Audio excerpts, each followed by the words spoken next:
Assalamualaikum warahmatullahi wabarakatuh. Perkenalkan, nama saya Berliana Putri Salsyabila dengan NIM D1041251037 dari Fakultas Teknik Prodi Informatika. Maksud dan tujuan saya membuat video ini adalah sebagai pemenuhan tugas besar pengganti UTS pada mata kuliah Matematika Dasar yang diampu oleh Ibu Anggi Sri Murdianti Sukamto, STMT.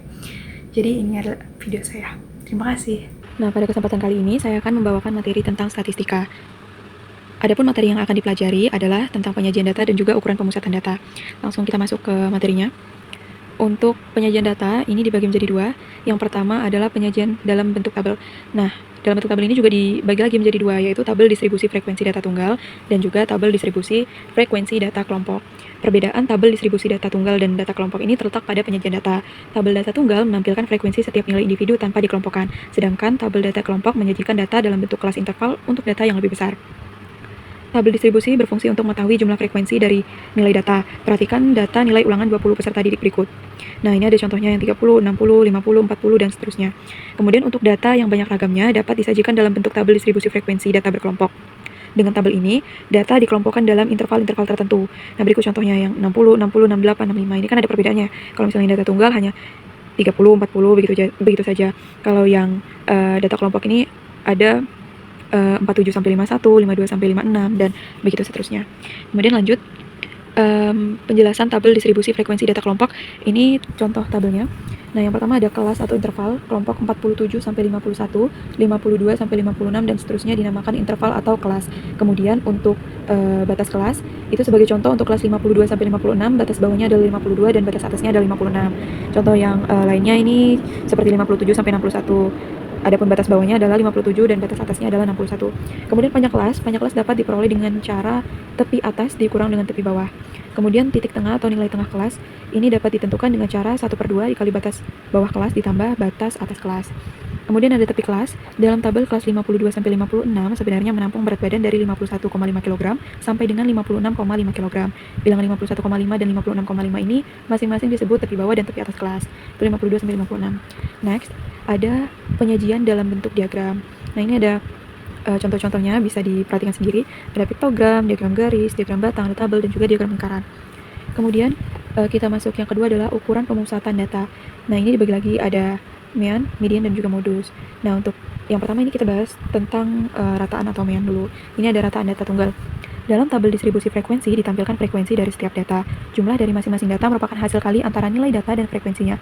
Sebagai contoh, jika data 5 frekuensinya 3, maka jumlah data tersebut adalah 5 ditambah 5 ditambah 5 atau 5 dikali 13. Hasilnya sama dengan 15.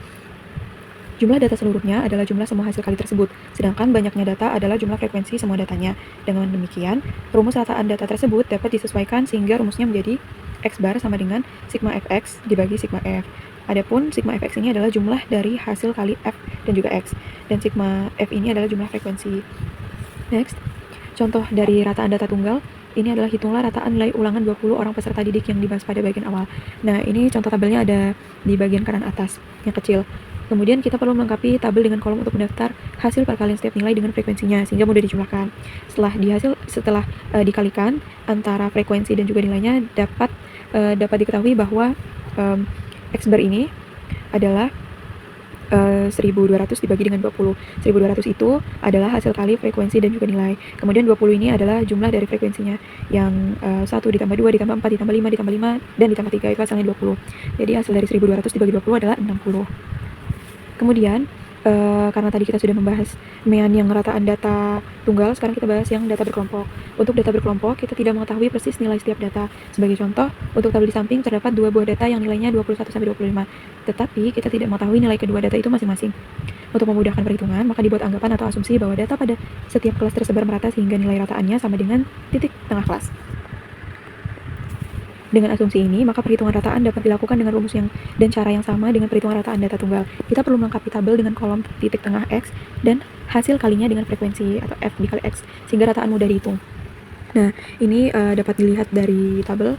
Untuk sigma F ini hasilnya 30, dan juga untuk sigma F dikali X hasilnya 1020. Jadi 1020 dibagi dengan 30 hasilnya adalah 34. Nah, kita masuk yang kedua, ini adalah modus atau nilai yang paling banyak muncul. Ini yang pertama kita bahas di data tunggal dulu. pada tabel distribusi frekuensi data tunggal mudah dilihat frekuensi dari setiap nilai sehingga mudah menentukan mana yang frekuensinya terbesar. Ini kita langsung masuk pada contohnya agar mudah dipahami. Yang A dan B. Untuk penyelesaiannya, tampak dari tabel bahwa frekuensi terbesarnya adalah 5. Nah, data yang frekuensinya terbesar adalah 60 dan 70. Jadi modusnya adalah 60 dan 70. Nah, untuk yang B, dari diagram batang, tampak bahwa nilai 6 digambar sebagai batang tertinggi. Berarti frekuensinya adalah yang terbesar. Jadi modusnya adalah 6. Itu ada salah ketik sedikit. Jadi modusnya itu yang 6 ya, dengan frekuensi lebih dari 20, tapi di bawah 25. Kemudian, untuk yang data berkelompok, pada tabel distribusi frekuensi data berkelompok mudah dilihat kelompok data atau kelas dengan frekuensi terbesar. Kelas dengan frekuensi terbesar ini disebut kelas modus. Selanjutnya, nilai modus data tersebut ditentukan dengan rumus modus L ditambah D1 per D1 tambah D2 dikali C, di mana L ini adalah tepi bawah kelas modus, kemudian D1 ini adalah selisih frekuensi kelas modus dengan frekuensi kelas sebelumnya, D2 ini adalah selisih frekuensi kelas modus dengan frekuensi kelas sesudahnya, kemudian yang C adalah lebar kelas. Nah, ini adalah contoh dari modus data berkelompok. Bisa dilihat tentukan modus dari data pada tabel berikut. Nah, penyelesaiannya kita gunakan rumus yang ada di bawah. Jadi L ditambah D1 per D1 ditambah D2 dikali C, di mana L-nya ini adalah 30,5, kemudian D1-nya ini adalah hasil dari 9 dikurang 8, hasilnya 1, kemudian D2 ini hasilnya adalah 3, didapat dari 9 dikurang 6, jadi 30,5 ditambah 1 per 1 ditambah 3 dikali 5, 5 itu adalah C-nya. Kemudian setelah dihitung-hitung hasilnya adalah 31,75. Kemudian selanjutnya ada median atau nilai tengah. Untuk menentukan median dari sekumpulan data, maka kita harus menyusun data dari yang terkecil hingga yang terbesar. Nah, ini contohnya persyaratannya itu adalah kita harus mengurutkan dulu. Nah, kalau misalnya datanya ganjil, kita pilih yang tengah-tengah. Seperti yang A, itu tengah-tengahnya kan ada di urutan ke-7.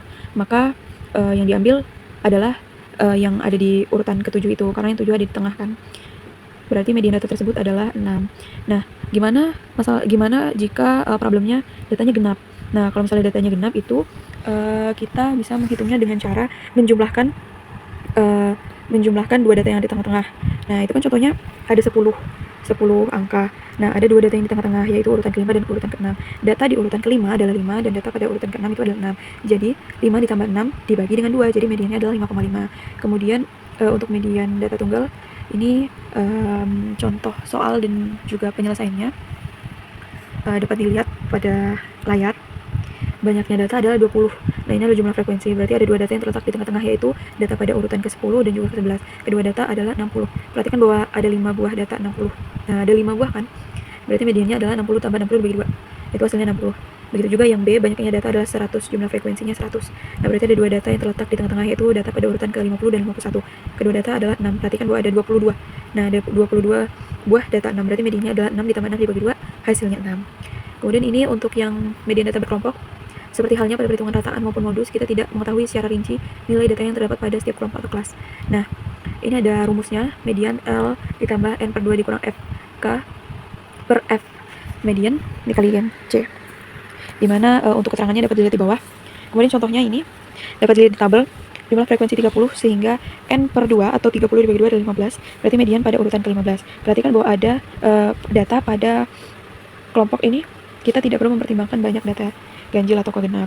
Data pada urutan ke-15 letak pada kelas 31 sampai 35. Berarti kelas mediannya ini di 31 sampai 35. Sehingga L sama dengan 30,5 dan Fnet atau bisa kita lihat ini adalah hasilnya 9.